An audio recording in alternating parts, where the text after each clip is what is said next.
আসসালামু আলাইকুম। আশা করি আপনারা ভালো আছেন। আমার আগের একটা ভিডিওতে প্রশ্ন তুলেছিলাম যে বিএনপি কি তার আদর্শ পাল্টাচ্ছে, বিএনপি রাজনৈতিক দর্শনে কি কোনো পরিবর্তন আসছে।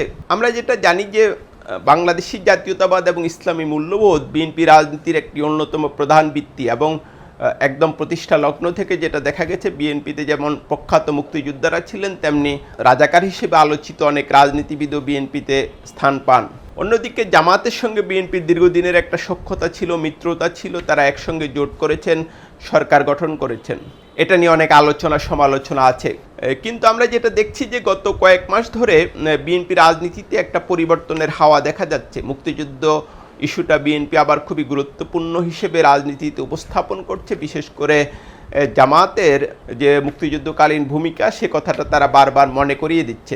এটা অনেকটা স্বাভাবিক বা খুব বেশি অস্বাভাবিক ছিল না, কিন্তু গত কয়েকদিনে যেটা দেখা গেছে বিএনপি এবং তার সহযোগী সংগঠনগুলোর যে মিছিল, সেখানে রাজাকার ইস্যুতে যেসব স্লোগান দেওয়া হচ্ছে বা হয়েছে তা আসলে আগে আওয়ামী লীগের মিছিলে শোনা যেত। রাজাকারদের বাংলা ছাড় করার স্লোগান বিএনপির মিছিলে এখন নিয়মিত উচ্চারিত হচ্ছে। বিশেষ করে যুবদল নেতা নয়ন এক্ষেত্রে খুবই আলোচিত। এই যখন অবস্থা, তখন আসলে বিএনপি স্থায়ী কমিটির অত্যন্ত আলোচিত একজন সদস্য সালাউদ্দিন আহমেদ কি উল্টো বার্তা দিলেন। তিনি কি বিএনপি রাজনীতিতে বা বিএনপির যে সাম্প্রতিক পলিসি তার সঙ্গে দ্বিমত পোষণ করলেন, নাকি তিনি এটা যে বিএনপির যে দর্শন সেটাই উপস্থাপন করলেন, সেটা নিয়ে আলোচনা হতে পারে। যেটা দেখা গেছে যে গতকাল একটি অনুষ্ঠানে তিনি স্বাধীনতা বিরোধিতার প্রশ্নটা আবার খুবই সামনে নিয়ে এসেছেন। তিনি যেটা বলেছেন, কারা স্বাধীনতার পক্ষে ছিল আর কারা বিরুদ্ধে ছিল এই বিভক্তি তো আওয়ামী লীগ করেছে। স্বাধীনতার পক্ষের এবং বিপক্ষের শক্তি সাজিয়ে মুক্তিযুদ্ধের চেতনা বিক্রি করে আওয়ামী লীগ ফায়দা নিয়েছে।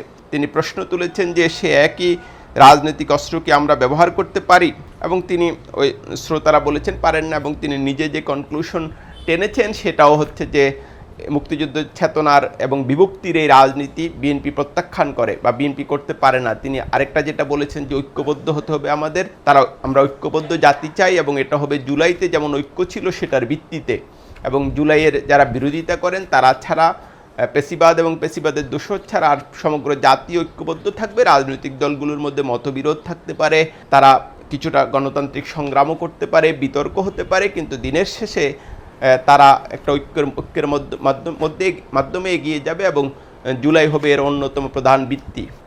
ব্যক্তিগতভাবে আমি সালাউদ্দিন আহমেদের এই বক্তব্যকে স্বাগত জানাই। বাংলাদেশের আগামী দিনের বিএনপি যদি রাজনীতিতে আওয়ামী লীগের ন্যারেটিভই বহন করে, তাহলে সেটা আসলে রাজনীতির জন্য একটা দুঃখজনক এবং বেদনাদায়ক অধ্যায় হবে। বিএনপি একটা নতুন রাজনীতি করুক, এবং আমি তো মনে করি মানুষ আসলে এখন আদর্শ থেকেও যেটা চায় যে তার সংকটের সমাধান হচ্ছে কিনা। মানুষ তার অগ্রগতি চায়, মানুষ তার উন্নতি চায়, এবং সমাজে একটা ইনসাফ ভিত্তিক সমাজ চায়। সেই পরিস্থিতিতে বিএনপি যদি নতুন কোনো রাজনীতি উপস্থাপন করে, সেটাই জাতির জন্য মঙ্গলজনক।